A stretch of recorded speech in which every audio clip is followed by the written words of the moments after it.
La salud mental se ha convertido en uno de los objetos de debate de los últimos meses, quizás a causa de la pandemia, a estos 2 años tan diferentes que estamos viviendo, no solo en nuestro país, sino a nivel mundial. Los problemas de salud mental se han multiplicado y además comenzamos a conocer cifras. Para hablar de esta cuestión, de cómo afecta sobre todo a los jóvenes, nos acompaña hoy Claudio Alarcón, psicólogo. Muchísimas gracias. Gracias a vosotros.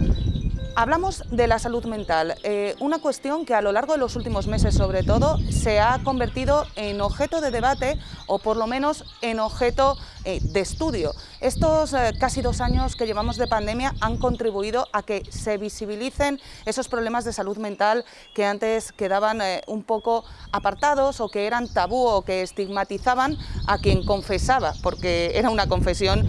sufrirlos. ¿Cómo lo estáis viendo los psicólogos? ¿Cómo estáis viendo todo este proceso que se está desarrollando en los últimos meses? Sí que es verdad que la salud mental se ha puesto en el centro tanto de la sociedad como del debate político, tal vez gracias a partidos minoritarios, en este caso como el de Íñigo Errejón, que ha repetido varias veces en el Congreso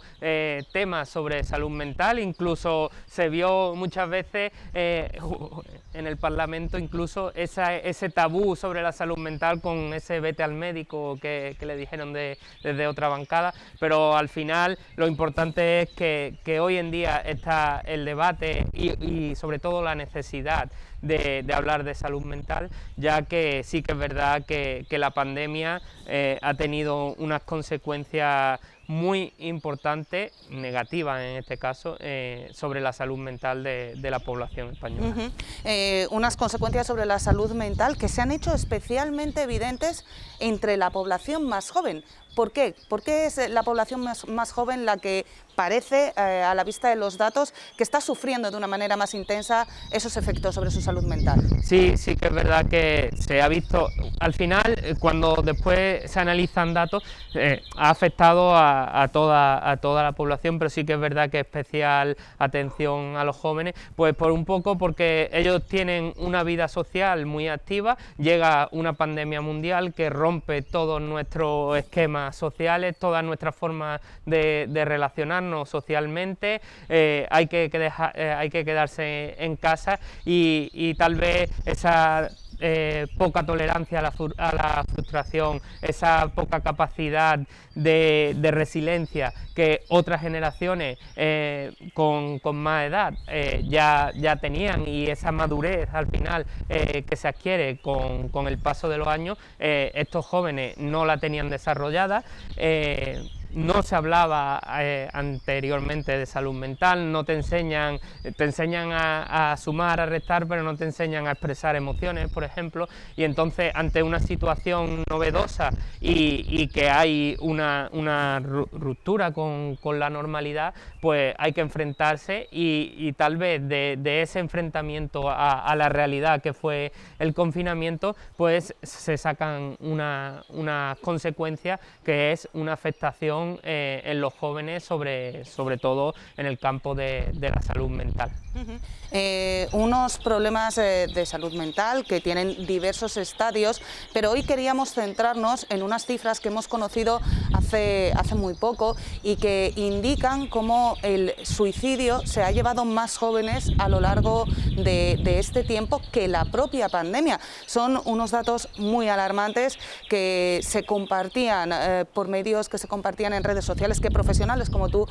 compartíais y que nos ponían ante el espejo de lo que es una realidad hoy por hoy en España. Sí, había,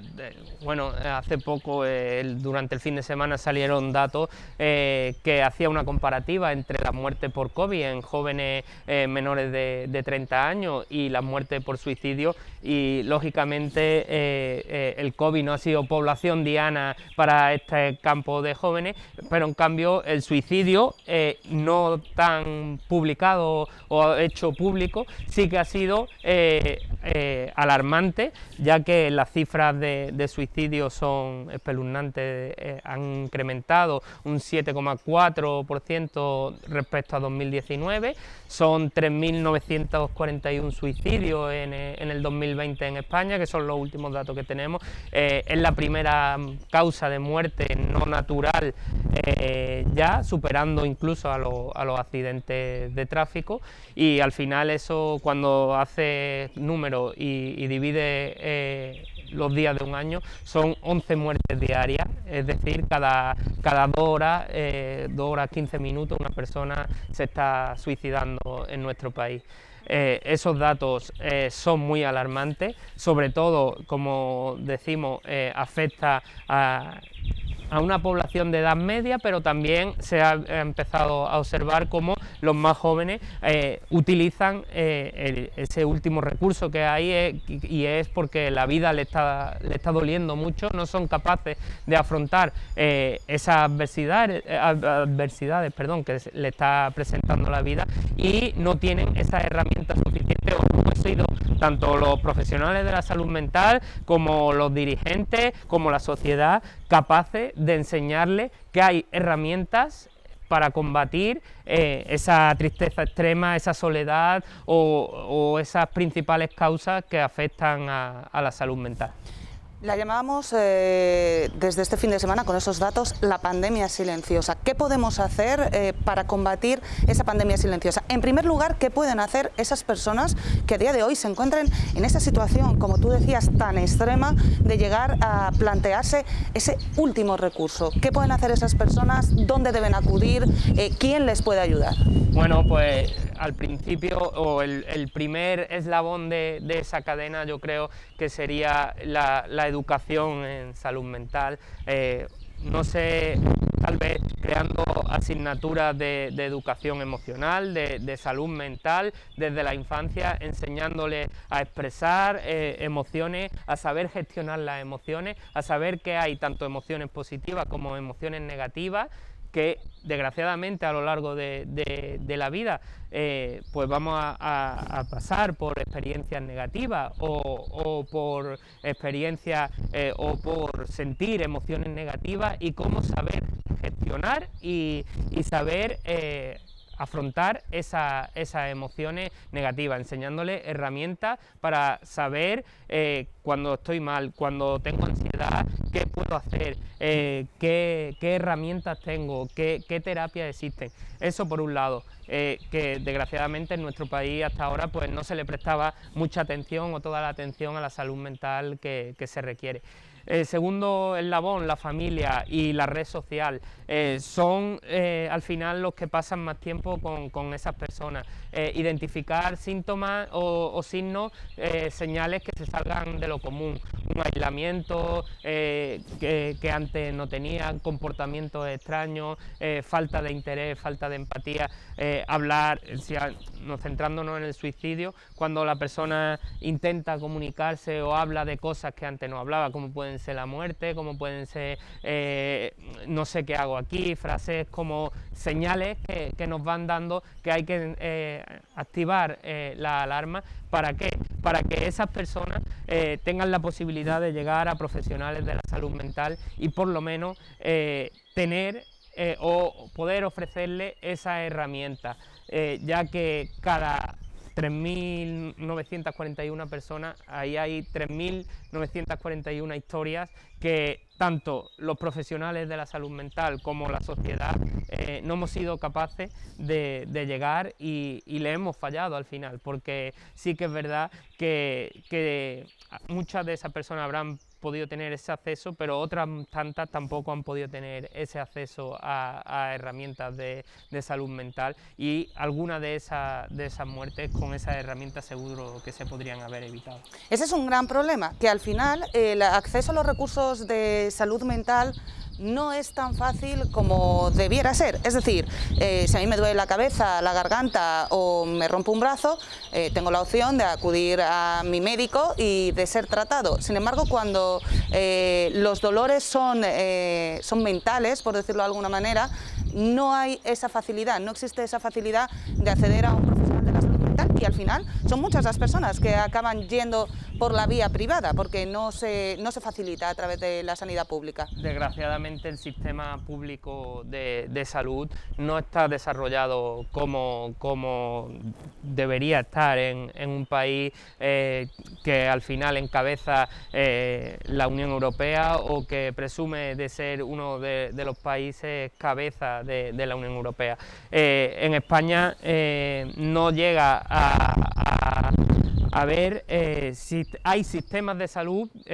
para empezar que hay 17 sistemas de salud más las 2 ciudades, que cada uno es diferente. En algunos no hay psicólogos en atención primaria, en otros sí. En el caso de nuestra ciudad sí tenemos una unidad de salud mental, pero que lógicamente no abarca o no pueden abarcar, ya que tienen tiempos de consulta menores a 15 minutos, que si me dice, si tengo que contarte qué tengo dentro, lógicamente voy a tardar más de 15 minutos. La atención no es la propia de un país como el nuestro, pero además a la larga parece que no va a ser una solución, aunque ahora mismo estemos en el centro. Este año, el otro día sacábamos una estadística, se ofrecen 11.000 plazas MIR, para médicos, y en cambio solo 241 para psicólogos, es decir, plazas públicas para poder trabajar en el sistema público. Entonces, cuando aprueban estos 241 psicólogos este año su plaza,